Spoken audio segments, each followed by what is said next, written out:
Hey Patricia, what are you up to? Hey Alex, I was just looking back on some pictures from a vacation I took over this summer.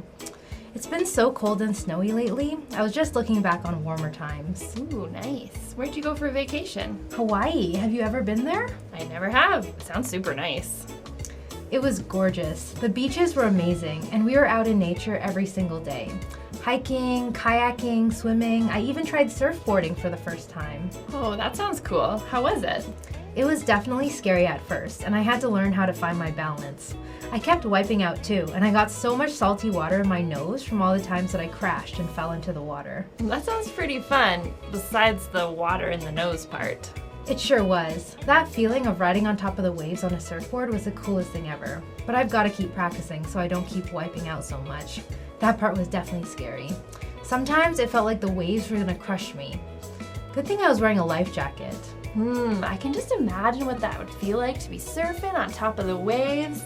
Kind of reminds me of this miracle I read about in the Bible, where Jesus walks on top of water. What? Really? With his own 2 feet and not even on a surfboard? Yeah, it's pretty amazing. So how did that story go? So this happened just after Jesus had fed 5,000 people with 5 loaves of bread and 2 fish. Oh yeah, we were talking about that story just last week. That was pretty amazing. Yeah, so then after doing that miracle, he told his disciples to get on a boat and go on ahead of him to another town while he sent the crowds of people home. When everybody left, he went up on a mountainside to pray. I guess after being surrounded by so many people, Jesus just needed some space, huh? Yeah, I can definitely relate to that. So when Jesus finished praying, the disciples were pretty far out on the lake. So Jesus just got on the water and started walking towards them. When he got close, the disciples saw him and they were scared. They thought they were seeing a ghost. Whoa, I would be too. Just imagine being on a boat and then suddenly you see someone walking towards you on the waves. That would be terrifying. But then Jesus called out to them and said, "Don't be afraid, it's me!" And he climbed onto the boat. The disciples were shocked and amazed. Wow, I can only imagine what they must have been thinking. Although, didn't they just see the miracle with the bread and the fish? Maybe they shouldn't have been too surprised to see Jesus walking on the water after all.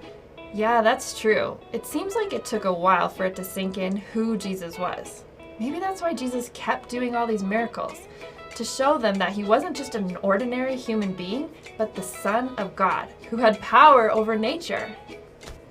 Actually, this reminds me of the story of when Jesus calmed the raging storm. Jesus must have really had the power of God to be able to do those things. I'm still wrapping my mind around it all. Me too, to be honest. And I think that's okay.